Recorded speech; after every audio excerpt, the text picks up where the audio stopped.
accomplished. So when she was on the run, she was like, this man takes care of you. This man did right by you. He discovered you. Oh, he took care of her, all right. Yeah. She didn't even go to his funeral. I just watched that movie for the first time last year, I think. The Angela Bassett movie? Yeah.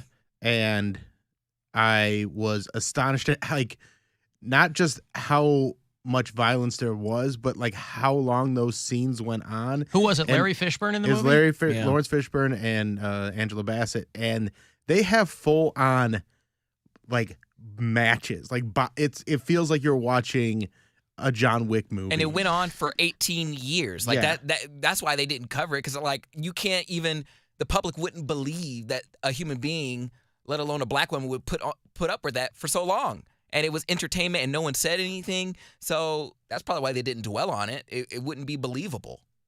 Tina Turner said that herself. I remember all the people who got up at at Ike Turner's funeral were all dudes. Guys like Phil Spector and Little Richard, guys are like, Ike Turner was great, but saw that movie or the play. So there were no fisticuffs in the play.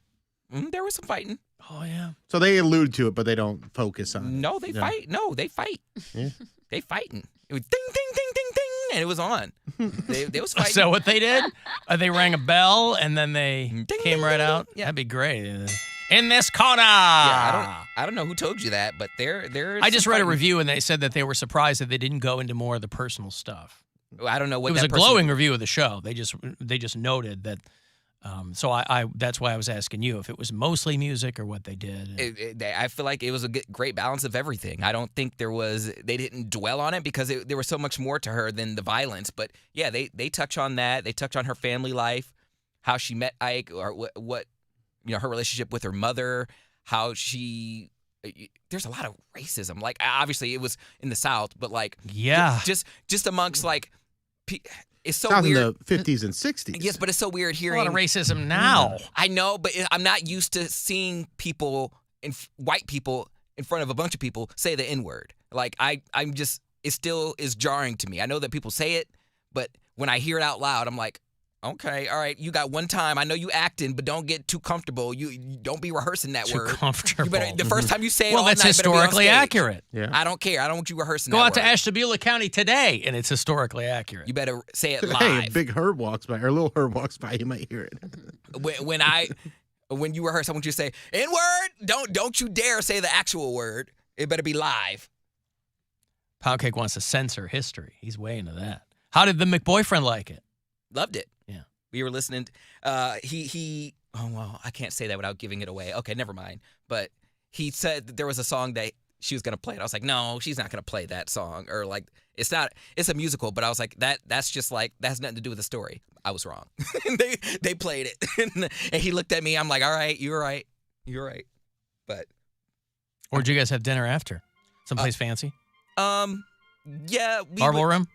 No, we went to is it the Centro? It was in the 9. That yeah, Centro. I went there a couple months ago. It's very nice. Oh, it was real good. Very good. But we were there, they were pretty much cleaning up. They were mopping up by the time we got there. It's on the east side, Alan. Yeah, right over here on the east side. It's on the east side. I was like, I'm not venturing over here that often. But the west side of Playhouse Square. Yes. Yeah.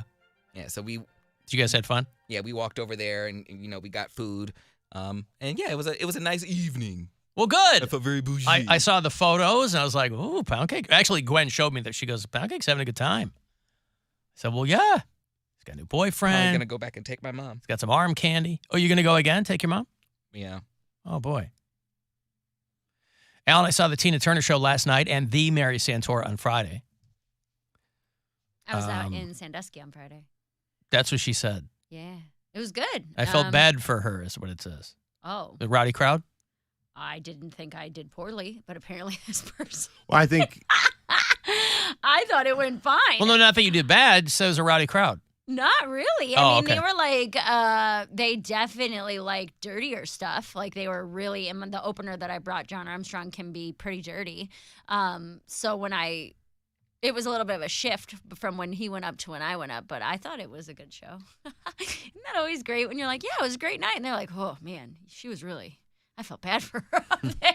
Well, because of the crowd, yeah. I mean, But you know, what I'm saying is that I didn't think the crowd was bad. Oh. I didn't think that it was a bad crowd at all. Well, the audience will always have a different perception than the performer, right? yeah. And vice versa, you'll come off and go, that was amazing. And people go, eh. Oh, really? Yeah, you don't know. You never know. No, it was a good time. Yeah, this is it was through a booker that I don't work with often because he offers pretty terrible gigs. They're usually like, you know, $200 and no hotel in Texas. And so he has people who work all over the country. So I usually only work for this guy when it's pretty close to home.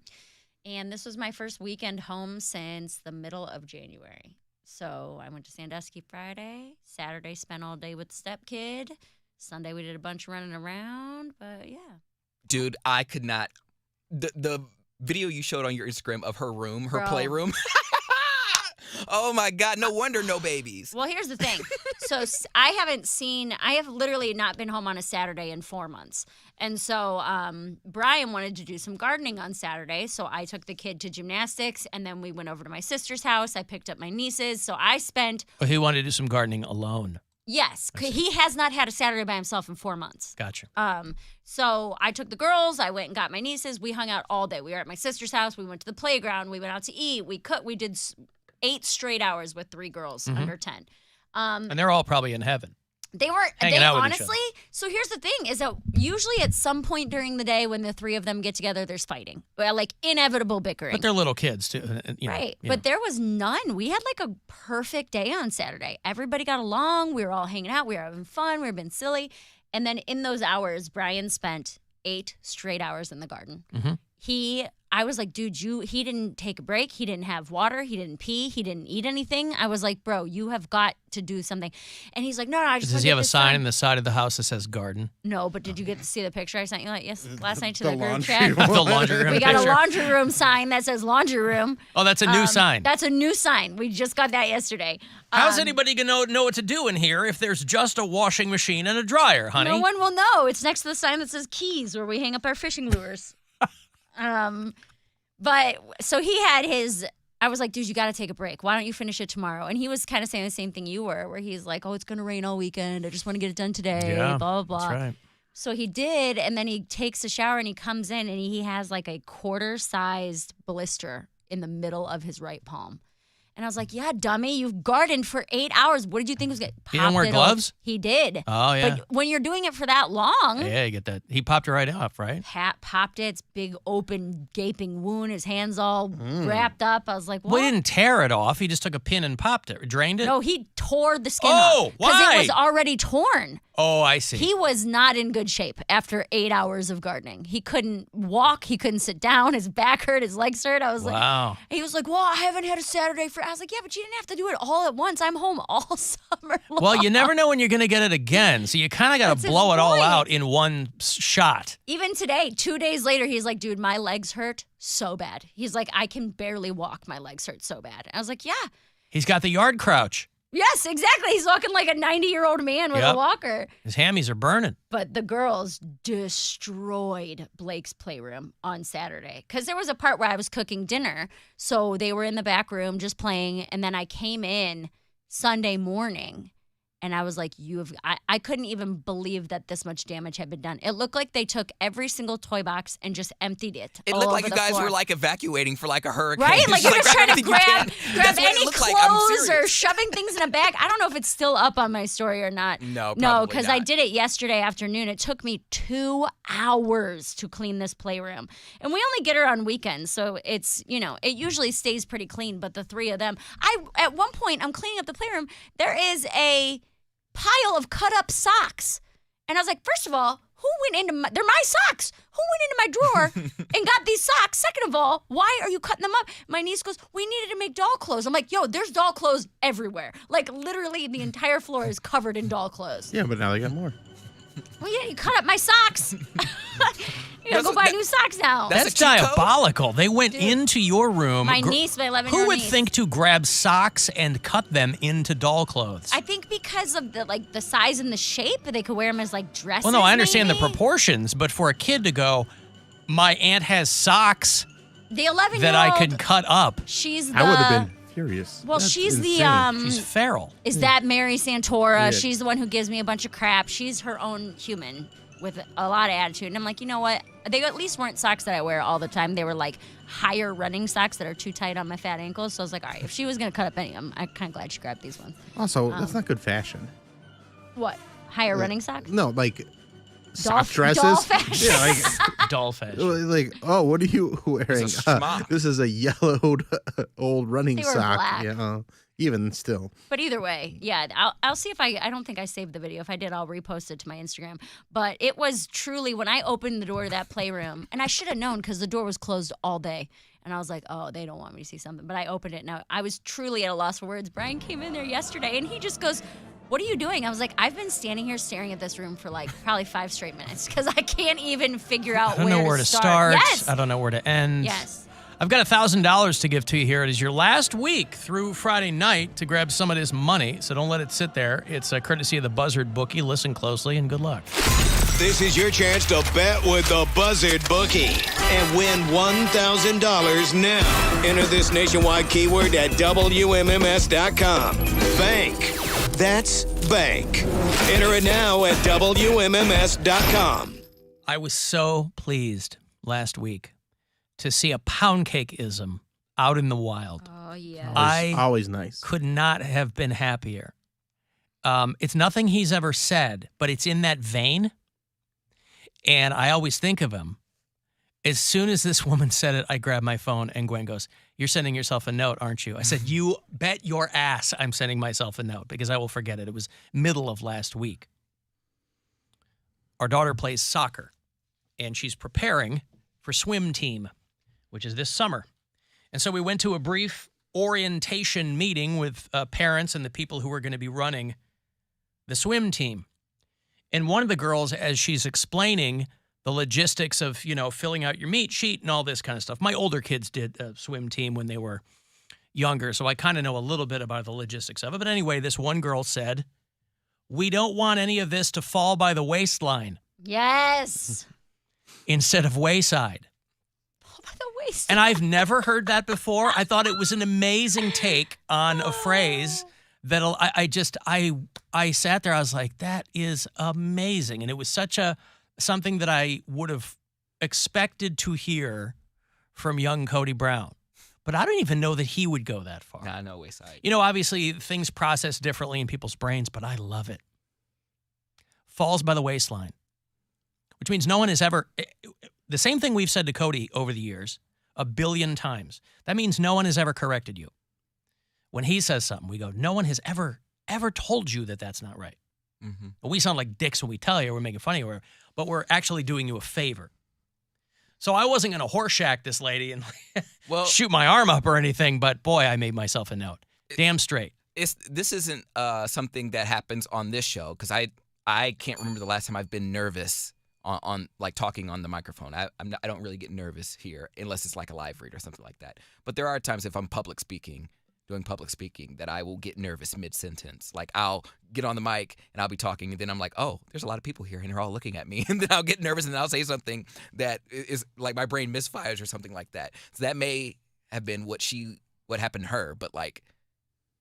No, she didn't seem nervous. She's a swim coach. And she's talking to, which I'm sure she's done hundreds of times before. Talk to parents about here's what's going to happen, this and that and this and that. There was no nerves whatsoever. She and a couple of other people.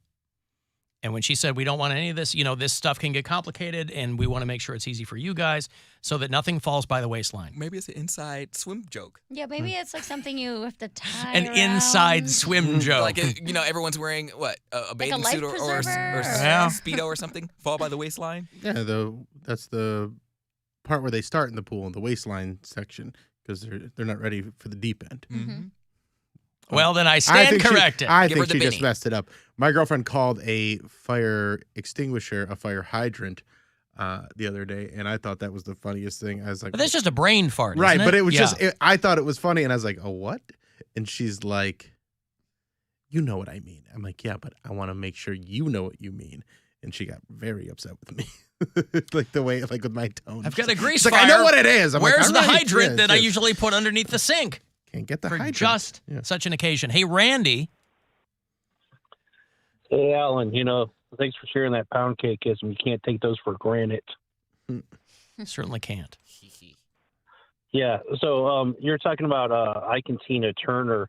Yeah, Ike really, to say he tarnished his legacy is the understatement of the century. He had some real accomplishments. Not only, was he known for, being a really talented, singer, songwriter, guitar player. He's on arguably one of the first rock and roll records. Jackie Brenston and his Delta Cats, March 1951, recording of Rocket 88, is not only considered one of the first rock and roll records, but it's one of the first, if not the first record to have a distorted guitar on it, because they dropped their amp off the back of their car and it ruptured the speaker cone, and they liked the unique sound and they kept it. Yeah, listen, there are no shortage of musicians of that era that would go to the mat for Ike Turner. But the funniest thing about Ike Turner is how unrepentant he was when somebody would bring up Tina Turner years later. He was never like, I really thought about it and it was a different situation. He was always like, I was just trying to get the bitch to sing right. He was never apologetic at all. Sometimes you need a kick in the ass to get, She would just double and triple down on that. And yeah. Thank you, Randy. There's Randy out in Kent with some Randy! Jackie Brenson and his Delta Kings, Ike Turner and the Kings of Rhythm for people that were into that kind of stuff. I just want to get the bitch to sing right. That's what he would say. Get the right notes, bitch. He'd be sitting there with like Barbara Walters or something, and he'd be like, I just want the bitch to sing right. It was like he never, ever. He never wavered. He was never apologetic about it. And that's why she didn't go to his funeral. She's like, I haven't talked to Ike in 35 years, and I'm not going to now. The guy's been dead 15 years, probably. And, geez, who could blame her? I know we got to go to break, but I just love how unbothered by this Tina is. Like, she is not even thinking about America. She's living in Switzerland with like a billionaire husband or something. She's in Zurich, in a castle. She's like, y'all make a play about my life. That's life, though, isn't it? Don't bother me. Make all your money and then just move. She doesn't need any more money. Yes. She lives in a country with health care. Her whole family's dead. Right. Screw it. Go live your life, dude. She zoomed in to the Rock and Roll Hall of Fame induction ceremony.